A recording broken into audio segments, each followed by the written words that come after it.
All right, so let's keep it going here.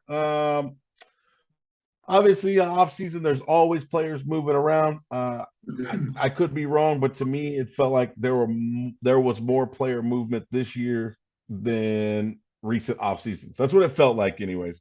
Maybe it was more major names moving around is why it felt like that. But it felt like there was more player movement this off season than any that I can remember in recent history. So I want to get your guys' take on. Well, I want to get your take, Justin. I already know Jason's take. But I want to get your take, and then I'll give my take on which offseason acquisition do you think will make the biggest impact on their new team this year? And obviously, you did not understand the assignment because you gave me two answers, but that's all right. So here we go. I want you to break down your answer for me.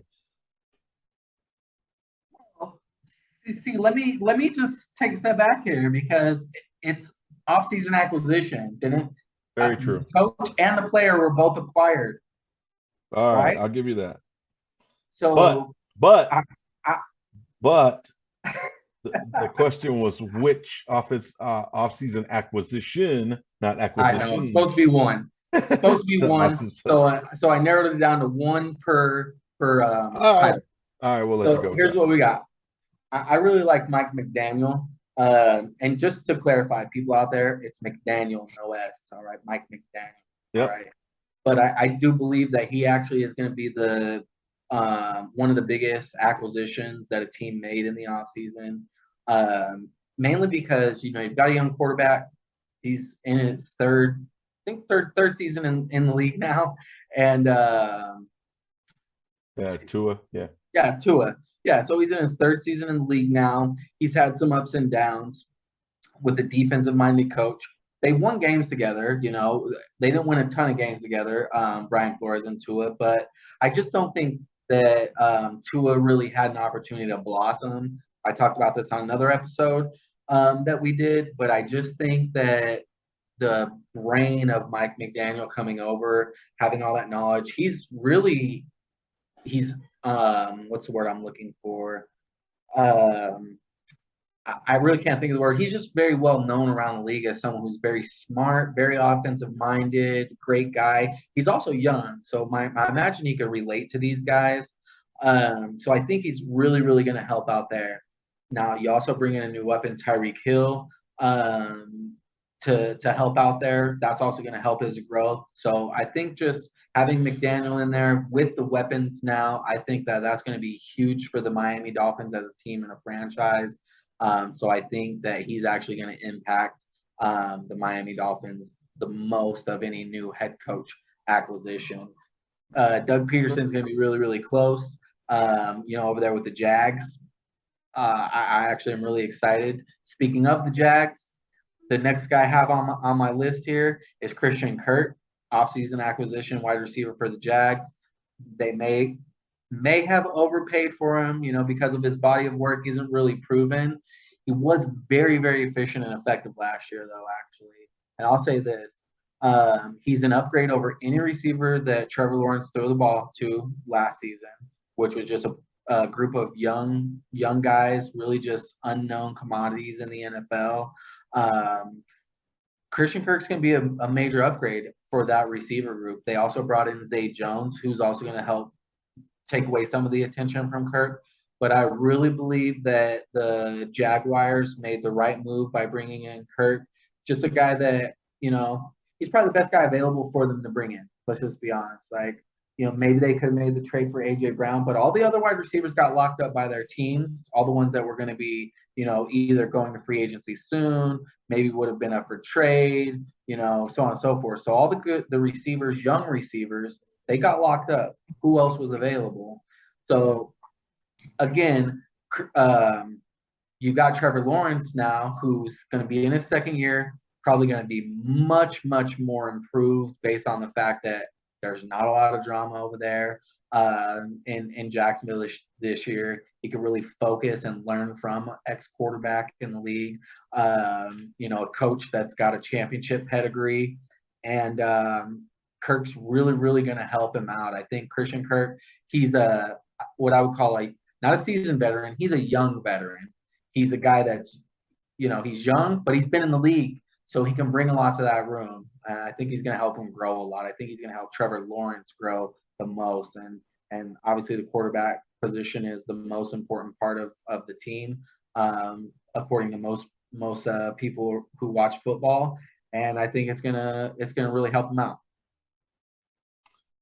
Yeah, I think he's going to make an impact. I like the McDaniel.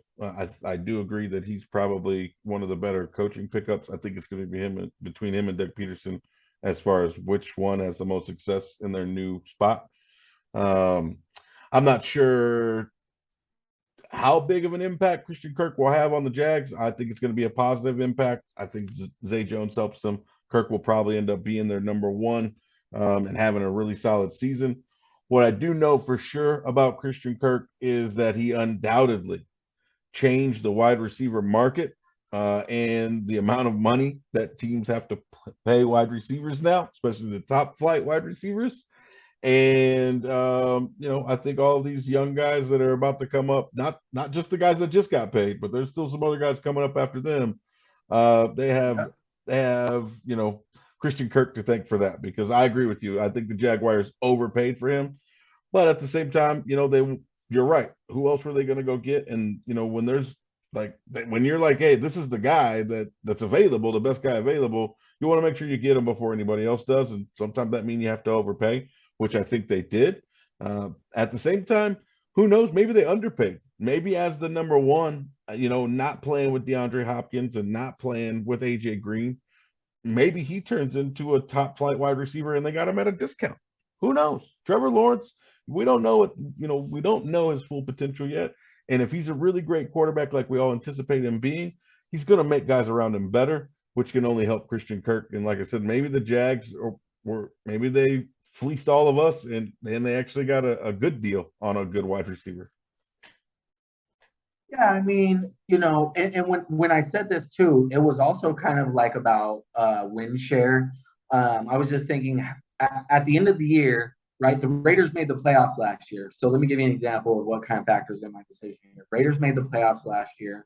They bring in Devontae Adams. They traded for him, so he's a new acquisition.